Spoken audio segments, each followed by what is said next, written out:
All right, strap yourselves in, because today we're going deep on a clash that seems ripped right from the pages of a history book. We're talking the Siege of Malta back in 1565. Oh yeah, this one is a classic. So picture this, a tiny island nation staring down the full force of the Ottoman Empire. Like a David and Goliath kind of thing. Exactly. It's a tale of resilience, of tactics, of a fight that could have rewritten history. What gets me about this event is how it captures this monumental clash of civilizations. You've got the Ottomans at their absolute peak under Suleiman the Magnificent. Suleiman the Magnificent. Now that's a name that echoes through history. Right, driven by this ambition to expand to control those vital trade routes. And on the other side, You have the Knights Hospitaller, warrior monks basically, driven from Rhodes and looking to make Malta their unbreakable fortress. okay, so you said Knights Hospitaller. I know the name, but refresh my memory. Who were these guys and what made them such fierce defenders? So their roots go way back, all the way to the Crusades. Wow, that's a long history. Right. We're talking a religious order sworn to protect pilgrims and fight for Christendom. After the Ottomans forced them out of Rhodes in 1522, they end up in Malta, determined to make it an impenetrable stronghold. So Malta becomes this front line between two empires, two faiths even. You got it. And Malta's location, right there in the heart of the Mediterranean, it was a thorn in the Ottoman side. Disrupted supply lines. Oh, I bet that caused some tension. Big time. It became a base for privateers targeting Ottoman ships. You can imagine how much that irritated Suleiman. Yeah, I wouldn't be too happy about that either. Mm. Okay, so you got the Ottomans with their eyes on expansion, the Knights Hospitaller digging in, and Malta stuck right in the middle. What was the final straw? What made Suleiman finally decide to launch this full-blown attack on Malta? It wasn't just one thing. It was a perfect storm of strategy, simmering resentment, maybe even a dash of ego. Those knights and their constant harassment, that had to be dealt with. Plus, taking Malta, it would give them a base closer to Italy, a prize they'd been eyeing for ages. Makes sense. A strategic stepping stone. Exactly. So how does Suleiman try to take down this island fortress? Let me tell you, this was not some small-scale operation. The Ottomans put together a force that would make anyone tremble. I'm picturing an epic scene here. Oh, it was. Think over 200 ships, an estimated 40,000 soldiers, including the elite Janissary Corps. Now, those guys were legendary, right? Totally. Known for their discipline and absolute fierceness. Leading them was Mustafa Pasha, a seasoned general, and Piali Pasha, the admiral of the fleet. And then there's the not-so-secret weapon, Dragut. The notorious corsair. Exactly. Known for his tactical genius, but also his ruthlessness. Wow, they weren't messing around. Facing that kind of force, what chance did the Knights really have? They were hopelessly outnumbered, weren't they? Outmatched for sure, but they had a few tricks up their sleeves. Their leader, Jean de Valette, the Grand Master, he was a wily old fox. He knew what he was doing. Oh, yeah. A seasoned veteran who knew the Ottomans inside and out. He understood fortifications. So they're banking on strong defenses and leadership to even the odds. Exactly. They focused on key strongholds. Fort St. Elmo, Fort St. Angelo, Fort St. Michael. Those names are etched in history. They were designed to withstand a long siege, interconnected, strategically placed, to make it as hard as possible for the Ottomans to gain a foothold. Smart. But still, facing that massive Ottoman fleet, I can't imagine the mood in Malta was very optimistic. It must have been like staring down a tidal wave. Oh, the tension must have been unbelievable. Then, in May of 1565, the Ottoman fleet appears on the horizon. Thousands of ships, the sound of drums and trumpets echoing across the water. A truly awe-inspiring and terrifying sight, I'm sure. I bet. They didn't waste any time, did they? Nope. Immediately established siege camps, cutting off the island completely. So the siege begins. What's their first target? Where does this epic battle truly ignite? The Ottomans set their sights on Fort St. Elmo, right at the entrance to the Grand Harbor. A strategic choke point. Crucial. Controlling that fort meant controlling access to the heart of the island. How did the Knights respond to this first attack? Those knights defending Fort St. Elmo, they knew it was a desperate situation. Outnumbered but determined to make the Ottomans pay for every inch. And get this, they even used innovative tactics. Okay, I'm intrigued. What kind of tactics are we talking about here? They pulled out all the stops, countermining, incendiary weapons. Imagine launching flaming hoops soaked in pitch at the Ottoman ships. Oh, wow.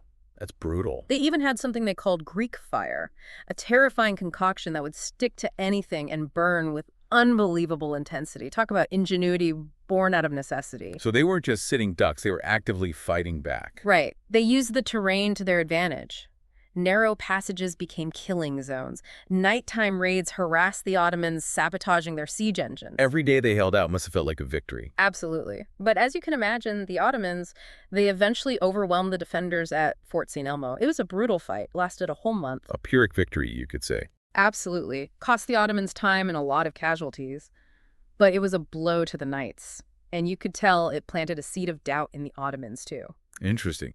You're saying this early victory for the Ottomans might have backfired in a way. Well, think about it. It was around this time that a major turning point happens. I am all ears. What happened? Remember Dragut, that brilliant but ruthless commander? Oh, yeah. He gets fatally wounded during the siege of Fort St. Elmo. Wow.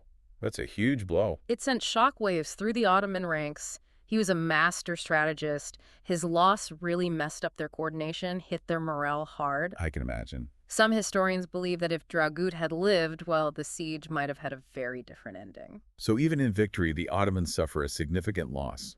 Did this change in leadership, this dip in morale, give the Knights the break they so desperately needed? It threw a wrench in their plans, that's for sure, but the siege was far from over. They still wanted Malta. And now, after taking Fort St. Elmo, they set their sights on the heart of the island's defenses, Fort St. Angelo and Fort St. Michael. Now that's where things really heat up. The main event, the fight for the heart of Malta. But before we get into that, I want to know about the conditions inside those forts. Oh, man. We've talked about the tactics, the fighting, but what about the day-to-day experience, the human cost? It's hard to fathom what they went through. Just imagine, trapped inside, constant bombardment, dwindling supplies, knowing death could be around every corner. The strain, both physical and mental, must have been unimaginable. I bet. Yet, they persevered. Incredible. But those horrors weren't confined to the forts, were they? What about the everyday people, the civilians? What was their experience during this brutal siege? It was a nightmare. The civilian population, they were in constant danger. Ottoman raids on villages, food and water becoming scarce. Diseases like dysentery and typhoid spreading like wildfire. A complete humanitarian crisis. Heartbreaking. Yeah. But even amidst that suffering, you see incredible stories of resilience, right? Yeah. Ordinary people stepping up, defending their homes. Oh, absolutely. The people of Malta, they were something else. They showed incredible courage, worked tirelessly to support the Knights, repairing fortifications, transporting supplies, even taking up arms alongside the defenders. The women were incredible, tending to the wounded, keeping spirits high. It was a collective effort, a testament to the human spirit. Truly. So you have this struggle for survival. The Knights are holding on, but barely.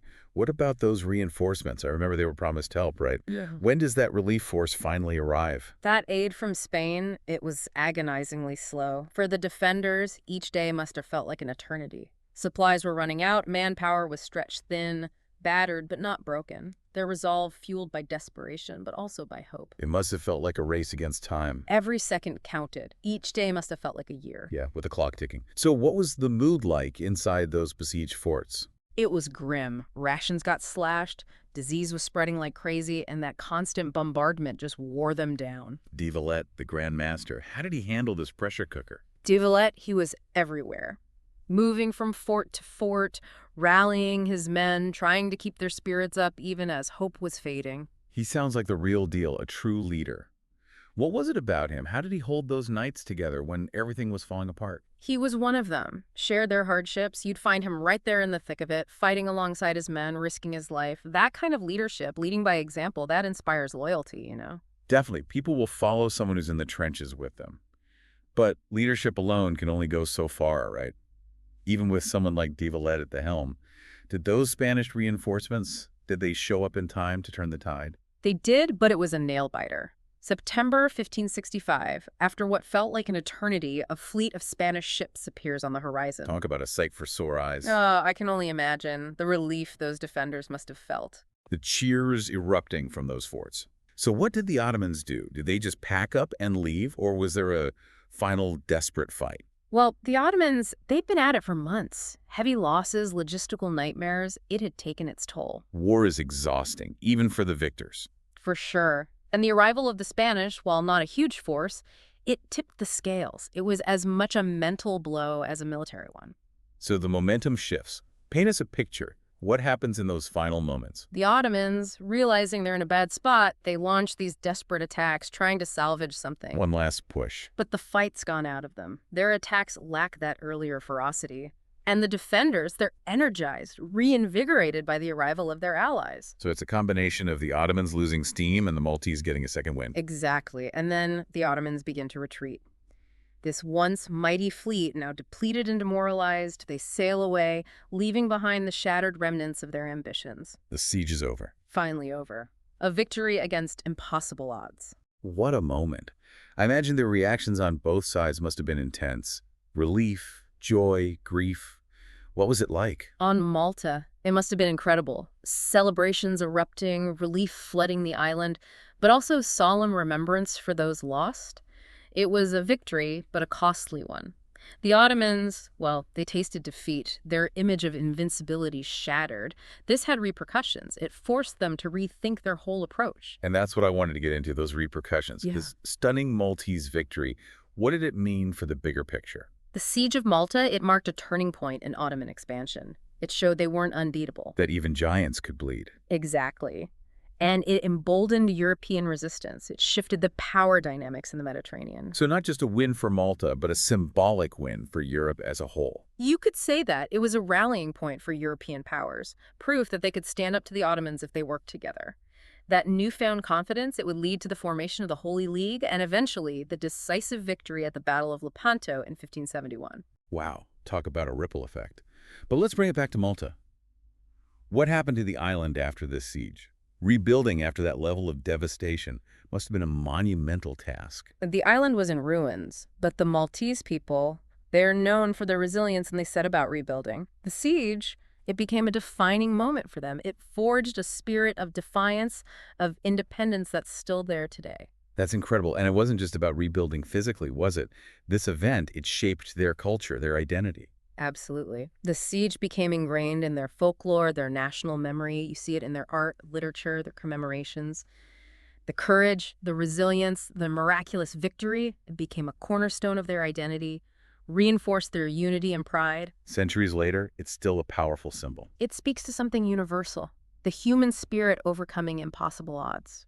Now, we've talked about the military side, the geopolitical impact, but what about the myths and legends? Every great historical event seems to attract those. Right. Oh, for sure. And the Siege of Malta is no exception. Those stories that came out of this conflict, they're a blend of truth and fiction designed to capture the imagination. Like what?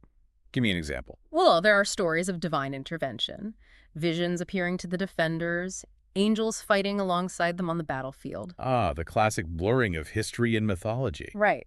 Then there's the legend of the Sword of St. Michael, supposedly wielded by Jean de Valette himself. A magical sword. I love it.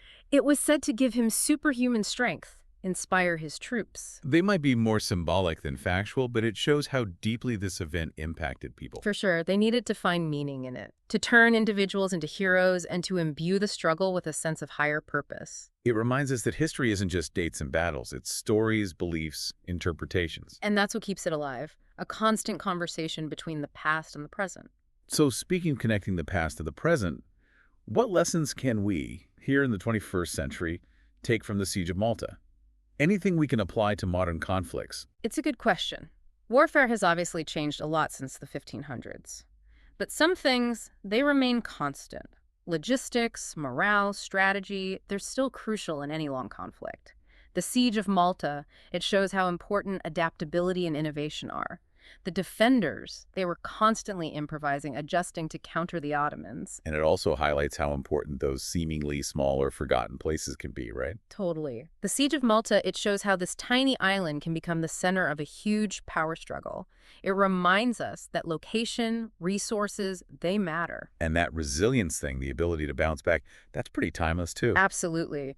Those defenders, they embodied resilience. When all hope seemed lost, they just kept going. Their determination, their refusal to quit, it's inspiring. We've covered a lot in this deep dive, the strategies, the empires, the human stories, even the myths. But before we wrap up, are there any other interesting tidbits or lesser-known stories about the siege that our listeners might find fascinating? Well, one thing that often gets overlooked is the role of women in those local communities. Oh, yeah. They were essential in supporting the knights. Ordinary people thrown into extraordinary circumstances. They were courageous, resilient. They kept those supply lines running, cared for the wounded, even took up arms to defend their homes. They were a vital part of that final victory. It really drives home that history isn't just about kings and generals. It's about everyday people making incredible choices in the face of incredible challenges. It's amazing, isn't it, how those individual stories can get lost in the grand narrative of history. But they were there, making a difference. Absolutely. Without them, the outcome might have been very different. They embody that spirit of community, that shared purpose. The siege wasn't just about those knights and soldiers. It was about everyone coming together to protect what was theirs. All right, so we've covered a lot of ground here. We've gone deep on the strategies, those clashing empires, the human side of it all, even touched on some of the myths that have grown around this event. As we wrap things up here, what's that one key takeaway you'd like our listeners to walk away with? What's the enduring message of the Siege of Malta that still speaks to us centuries later? I think at its core, the Siege of Malta is a story about resilience, about courage, about human ingenuity. Those defenders, they faced what seemed like impossible odds, and yet they never gave up. Fought with everything they had, adapted to every challenge, and in the end, triumphed. It's a story that reminds us, no matter how tough things get, the human spirit can overcome anything. A powerful message of hope, that we have the potential within us to overcome challenges and achieve what seems impossible. And it makes you think, doesn't it, about how we can apply those same qualities to our own lives. How can we be more resilient when things get tough? How can we face our own challenges with that same determination and creativity? The Siege of Malta, it happened centuries ago, but it still has lessons for us today. History isn't just about the past. It's about learning from it and using those lessons to navigate the present, right? So for our listener who's now hooked on this period of history, where should they go from here? What do you recommend? I'd say dive into those primary sources. Read those first-hand accounts, the letters, the diaries. They really put you right there in the thick of it. There's also a lot of great scholarship out there that really breaks down the military tactics, the politics, the cultural impact. Get the full picture. Exactly. And don't just focus on the European side. Look at the Ottoman perspective, too. To really understand the story, you need both sides. To see the nuances, the complexities. It's not just good guys versus bad guys, right? It's never that simple. And as you explore those different viewpoints, think about those big questions that the Siege of Malta raises. What does it tell us about conflict, about leadership, about the enduring strength of the human spirit? It's been quite a journey, exploring the Siege of Malta. From clashing empires to those individual acts of bravery, it's a window into a pivotal moment in history, and one that clearly still resonates today. It's a reminder that the past isn't really gone. It shapes who we are and who we'll become. And who knows? As we continue to explore history, we might just uncover even more hidden gems and timeless lessons. Thanks for joining us on this deep dive into the Siege of Malta. We hope you've enjoyed the journey and maybe even learned a thing or two. And until next time, keep exploring, keep asking questions, and keep that spirit of discovery alive. We'll catch you on our next deep dive.